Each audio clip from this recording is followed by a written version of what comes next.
मीर साहब, मैंने सवाल छोड़ा था, आपने खुद ही जजेस के उस आज दूसरे वजाहती फ़ैसले की बात कर दी। और ये भी अजीब इत्तफ़ाक़ है कि जब पिछली बार सितंबर के मिड में इसी तरह से तरमीम आना थी, उस दिन पहला वजाहती फ़ैसला आया था, आज दूसरी बार आ गया। क्या खान साहब पीटीआई इस पैकेज पे इत्तफ़ाक़ कर लेंगे जिसमें जस्टिस मंसूर अली शाह साहब की बजाय अब 3 का पैनल जाएगा मंजूरी के लिए and the chief justice of Pakistan के लिए? देखें, इसमें मुझे ये लगता है कि मंसूर अली शाह साहब जो हैं वो उन्होंने चीफ जस्टिस तो बनना ही है, लेकिन ये जो तरमीम है ये कोई पर्सन स्पेसिफिक नहीं है।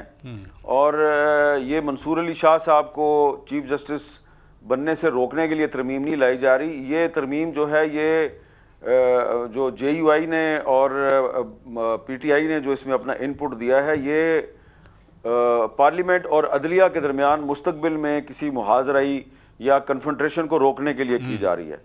देखिए ना, अब इससे तो आप इनकार नहीं करेंगे कि पाकिस्तान की जो जुडिशरी है उसका एक किरदार तो हमारे सामने है ना, जस्टिस मुनीर से लेके और जस्टिस नसीम हसन शाह साहब तक, और उसके बाद अनफॉर्चुनेटली इफ्तिखार मोहम्मद चौधरी साहब जिनको हमने अपना हीरो बनाया, और उन्होंने भी बाद में फिर 19वीं तरमीम जो है वो और ये इसी तरह, और अभी जो फायज ईसा साहब हैं, तो ये माने या ना माने इन्होंने पाकिस्तान की सियासत में बराह रास्त मुदाखलत की। सुप्रीम कोर्ट के बेंच नंबर 1 में बैठकर ये बराह रास्त हुकूमतें बनाते रहे, गिराते रहे। तो ये अगर आज तहरीक इंसाफ अगर ऑपोजिशन में है तो कल को मुस्लिम लीग नून भी ऑपोजिशन में होगी। तो इसलिए मेरा ख्याल है कि ये जो ख़ास तौर पे इसमें जो सबसे अहम चीज़ है वो ये है कि जो जजेस की अपॉइंटमेंट के लिए जो एक पार्लिमानी कमीशन है, उस कमीशन को बाख्तियार होना चाहिए। पहले वो कमीशन बराए नाम था और 19वीं तरमीम जो है उसके जरिए उस कमीशन के तमाम इख्तियारात जो हैं वो सलब कर लिए गए थे। लेकिन अब जो कमीशन है वो एक बाख्तियार कमीशन होगा। वाकई ये पता चलेगा कि जी पार्लियामेंट के जो अरकान पर मुश्तमिल एक कमेटी है, तो उसमें जज साहब जो हैं उनकी बाकायदा स्क्रूटनी हुआ करे। ये बड़ी अच्छी बात है, ये दुनिया के बहुत से मुल्कों में ऐसे होता है।